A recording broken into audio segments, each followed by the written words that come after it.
FPL team selection. It's only right we leave the best till last. I promise you, I can guarantee you, you pick this starting 11 or you pick 50, 60, 70% of the players that I have and you guarantee yourself maximum points this weekend. And because of that, you will become a regular watcher of this channel. You will become a subscriber. You will be a person that looks forward to Hajj's team selection. Now let's start off with the goalkeeper and the back three. I'm going for Sells in goal. Now listen, Nottingham Forest coming up against West Ham. If there's one team that can't buy a goal, if they can't buy a draw, if they can't buy a win, struggling to create opportunities, it's a broken camp. There's a civil war going on in East London. It's West Ham. Nottingham Forest, Nuno Santos, the one thing that they're relatively known for is that deep line, that low block, very difficult to break down.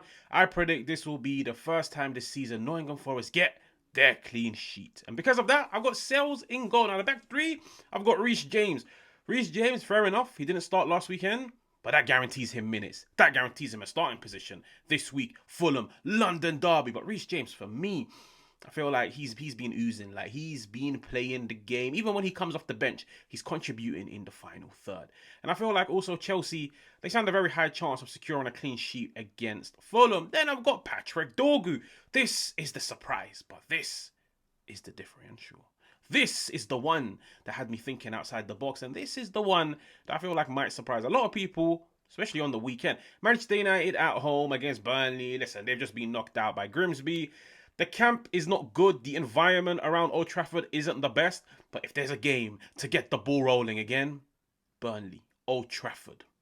I'm looking at Dorgu and I'm thinking in the final third he offers a lot, especially when you bear in mind Manchester United's two inside forwards, they play so close to goal. Dorgu practically has the whole left-hand side. And in my opinion, if he doesn't get a goal contribution, maybe, just maybe, a clean sheet.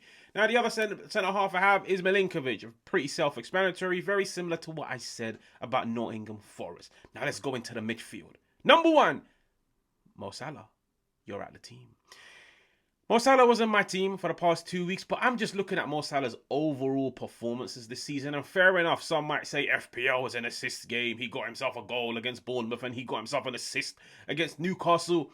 It's just I'm looking at the performances and I'm thinking, in 2 games, I'm paying 14.5 million, brother. If I'm paying 14.5 million, I want more than a goal and an assist. For a guy that's playing for arguably one of the best teams, if not the best team in the Premier League, I need more, hermano. Because of that, I've had to sacrifice Mo Salah. 14.5 million is ridiculous money. But there's also somebody in the same team, in the same productive system, Cody Gakpo. And he's looking on fire lately down that left-hand side. He can shoot, he can cross, he can play make. You could see he interchanges with Ekitike at times. Cody Gakpo, a very good coup. Then I go Kudus. When you look at Tottenham, North London, it's a happy camp at the moment. They've just signed Xavi Simons. Kudus, for me, he's Mr. X Factor. He's Mr. Dynamism in that team. If Tottenham are about to do anything good in the final third, it will start with Kudus. And maybe, just maybe, against Bournemouth, it ends with Kudus. So Kudus, for me, is a staple. He has to be in this team. Now, very similar to what I said about Dorgu, Matheus Cunha. Cunha, for me, Burnley, like, this is the game. This is the game where he gets his first Manchester United goal. To be completely honest with you guys, you could either go for him or Brian Mbeumo. I just look at it and say this is a game where Manchester United will definitely play in full pelt. This is a game that Manchester United will win. And because of that, it's only right to take one of their attackers. Now, Cunha is relatively expensive for 8 million. But I feel like when you look at his performances, especially as of late, you could see he chips in with everything. He can get you assists. He can get you goals. He's dynamic. He's full of fight. And listen, he's looked lively, even though Man United haven't had the best of starts to the Premier League season. Cunha, for me, once again, a gamble, but I feel like this weekend, it will pay off. And then after that, I've got Ndoye. Very, very, very similar to what I said about the other previous Nottingham Forest players. Ndoye has come from this area, from Bologna, all the way to Nottingham Forest. And for some reason, he's getting goals. He's getting assists. He's looking dynamic. He's benefiting playing on this counter-attacking system. And he's coming up against West Ham, who are shipping goals for fun. So for me, Ndoye, it's looking like a very, very, very good gamble to take on him and any Nottingham Forest player. Now, in attack, number one, Erling Haaland. Haaland, for me, pretty self-explanatory. Even though Haaland is very expensive for a dude that only gets you goals. Like, he doesn't really chip in with the assists. But Haaland, the output he gives you in terms of goals, it compensates for 14 million, 14.5 million. Then I've got Joao Pedro.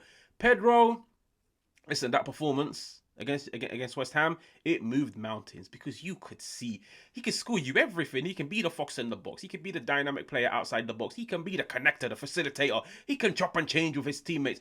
And I'm looking at him and I'm thinking, without Cole Palmer, who's just been ruled out, Joao Pedro, you are the guy. If Chelsea are to do anything good in the final third, it will be through you, and maybe, just maybe, similar to Kudus, it ends with you. And after that, Watkins. Now, he hasn't had the best starts to the Premier League season, but I look at him and I say, Crystal Palace, who have just played on a Thursday night in the European Conference League, they also went relatively full strength.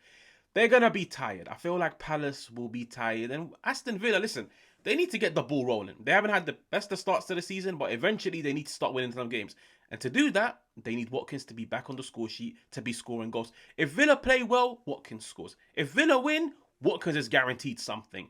For me, I'm looking at this team and I'm thinking, Mamma mia, we're looking at 100 points this week. If not, feel free to abuse me in the comments. But if I do get 100 points this week, make sure to like, make sure to subscribe, and I will catch you guys on another one.